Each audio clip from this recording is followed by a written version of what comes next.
morning, Mashi. Good evening, Dennis. How are you doing? Wow, I I'm was doing saying good. that's kind of spooky. Good evening. I mean, it's the spirit. It's almost Halloween. It's I appropriate. guess that's true.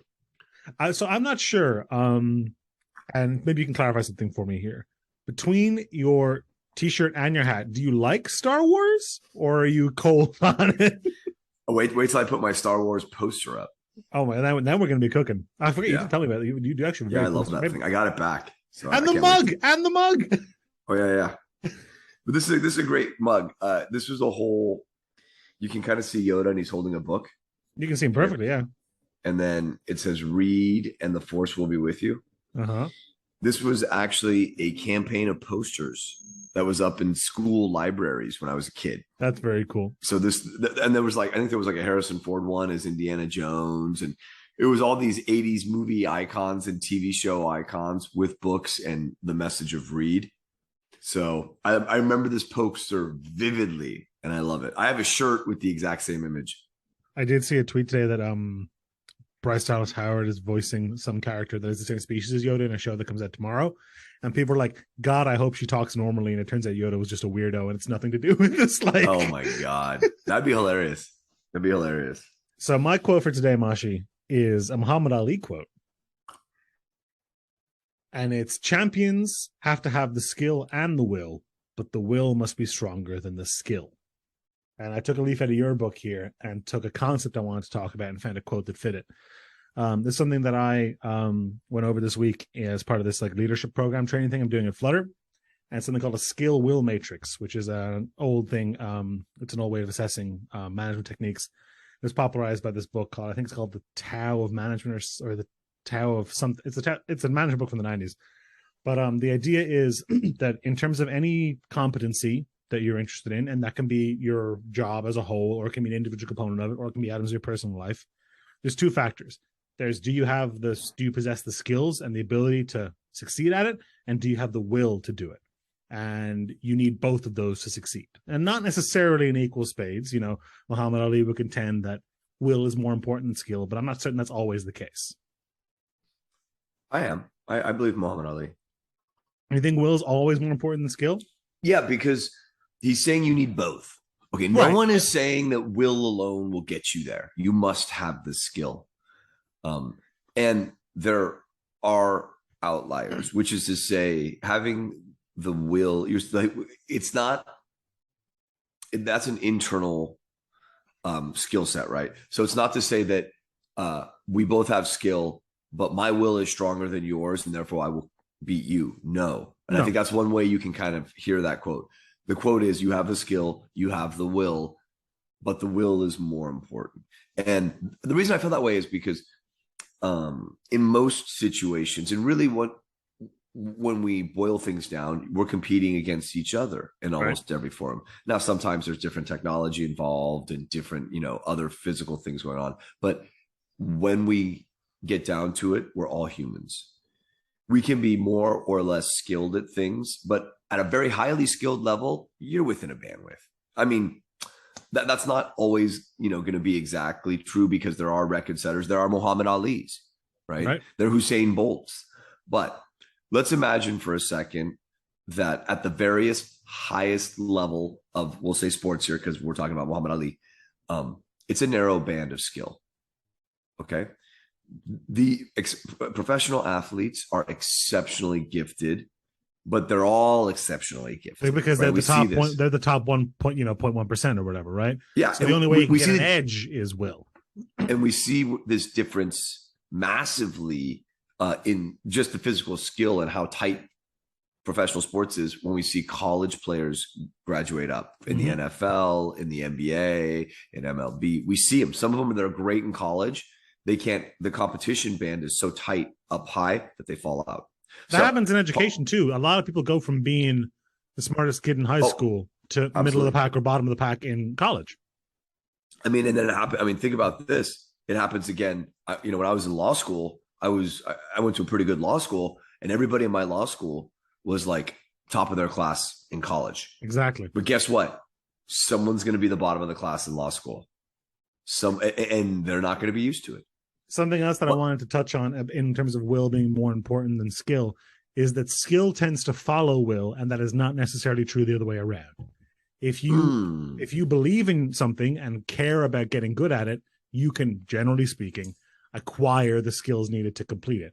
But if you have the skills, honestly, often the inverse is true, where you might not necessarily feel the need to try harder or push yourself or attempt to achieve something because you're like, I'm already pretty good at this thing. Yeah, there's a whole different, and that's a whole, I think, perspective thing. That I don't want to derail this quote, but I think there is a way where we do have, apologies, there's a plane flying overhead. We do have certain skills. We take them for granted, and we continue to take them for granted. And a lot of times the way we can shake ourselves out of that is to reimagine how we're focusing those skills into something that we do have a will or a passion for. But that would be a digression here. My whole point about that narrow band is assuming that there's this narrow band of very highly skilled people, the major differentiator can be will be will. Also, the people who are just outside that band, it's a top 1% in professional sports. Well, maybe how do you get from that 2% band to the 1% band? Kobe tells a story, or Kobe told a story. I was with you when Kobe died. I couldn't believe it. We were in a barbecue place somewhere. I can't remember where we were.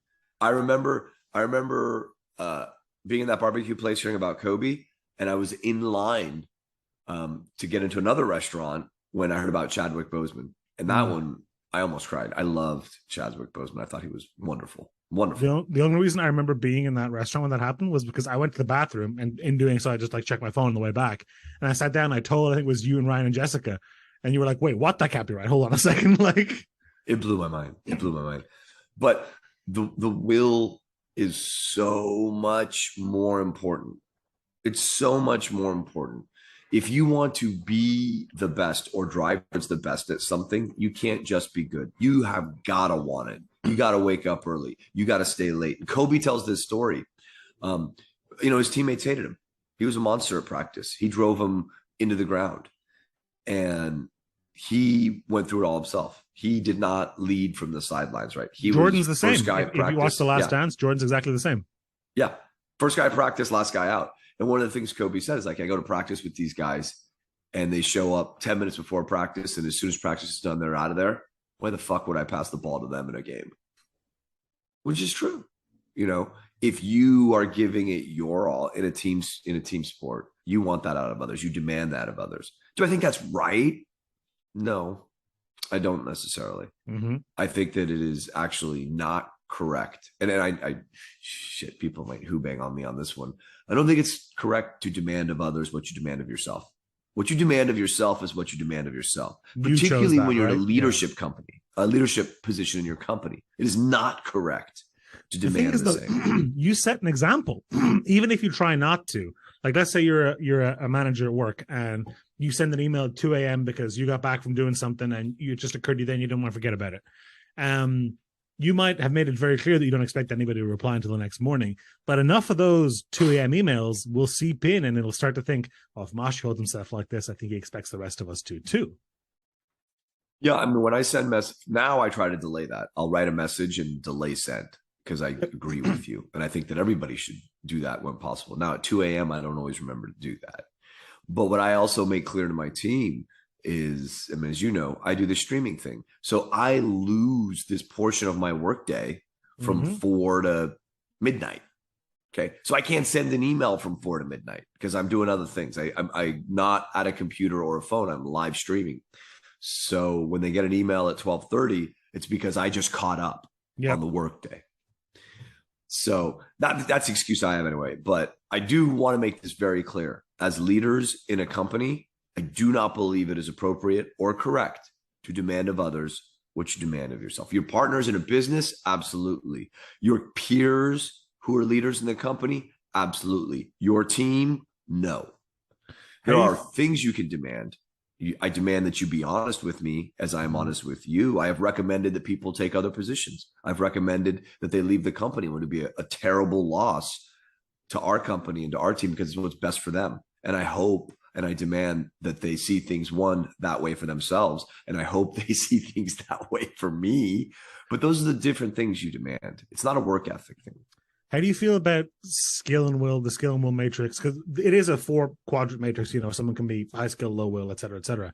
The purpose of the exercise is you're supposed to take a look at the team that you manage and think about how effective they are at executing their job, and think, if, does person A have high skill, low will? Does person A have high will, low skill, etc.? Because there's different methods. If someone has the technical know-how or the experience or the the tools they need to complete their job, but they don't have the will to do it, they might feel unmotivated. That might be a situation where I want to have some one-on-ones, or possibly recommend them for a different position, or try shift their responsibilities to more match their interests or the motivations. And conversely, if someone has the will but not the skill, you can recommend training to them. You can try and mentor them. You can let them sit in on things that try and align them, things like that.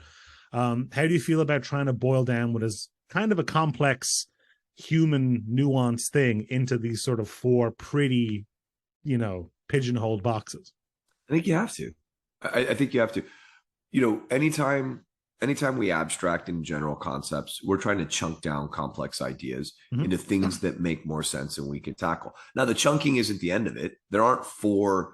It's not like, I hope. I have no idea what this matrix is. I'm telling you how my aspirations for it are. That's the whole matrix. The matrix, you can either be high will, low skill, high will, high skill, low will, low skill, or high skill, low will. That's it. Well, my hope from that, though, then that's fine. Put them in those four categories. Where it all falls apart and turns to shit is if there's four parts of the matrix and there's only four things we can do here. Four actions, and that's it, right? And that's it. Once you go, that's a step too far. What I think, it's a spectrum once they're in that box. What I think is important is there's all these different frameworks for all the stuff we do in the professional worlds, management, project management, productivity, all that kind of stuff. And they all offer different slices of usually a much more complex thing. And you would hope that by using enough of them, you're taking different slices so that they cover each other's blind spots. And by combining them all, you get a more holistic picture.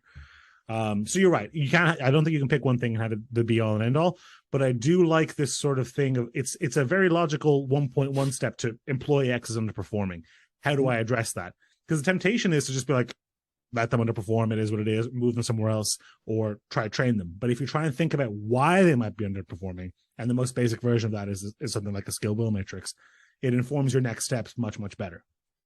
I also think it opens the door to a conversation with them. You think you think you just point blank ask a lot of the time? Of course. Hey man, you're so good at this, but I know there's not a lot of motivation here. Is there a way? I mean, look, like how do we tap into your passion here? Because you got all the skill in the world, and I got to focus on other things. We got other initiatives coming.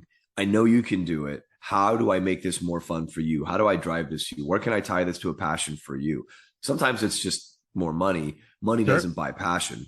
Money might buy more attention. It doesn't buy more passion. Money buys time. Money, yeah. But money buys 2 a.m. emails. It does buy 2 a.m. emails. Actually, no, it doesn't. Sometimes there just isn't enough money for that. That's fair enough. That's really a lot more passion and this is where it gets dangerous, fear. You don't want that. I mean, that's true. From a higher up position, fear and passion can look indistinguishable. Oh my God. Completely. We had a situation in this company. I know you've dealt with this. John in particular is doing so much grunt work with Whatnot. We're working a lot with Whatnot, like printing out shipping labels, packaging. At 5 o'clock, one or the other or both of us have to walk over. There's a post office across the street, drop the mail off. Well, he's been using the technology a lot. And there's a batch print function that they weren't using in our warehouse.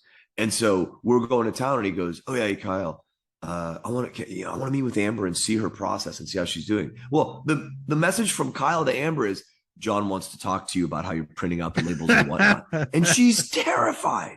Terrified. Now that's Kyle's fault. No offense, Kyle.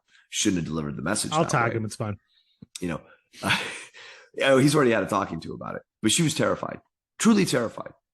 Well, I mean, that's totally understandable, I think. Yeah. Oh, for those listening, John is the CEO of the company that we work at, and I dare not only a large human being, but a large personality. He's an imposing guy. He's a teddy bear, but he's an imposing guy. He's one of the nicest, sweetest guy. He was so upset because Ryan didn't know how this happened. And he calls John and I up and he's like, "You're sitting down with Amber to go over her shipping practices?" And John's like, whoa, what? He's like, "I wanted to see." His plan was to observe her. He wanted to watch her do it. He's like, "I just wanted to see how she was doing it because I'm trying to learn it myself." And Ryan was like, "Oh, that wasn't the message that was delivered to her." Maybe we can touch on that in a different time, but we are out for today.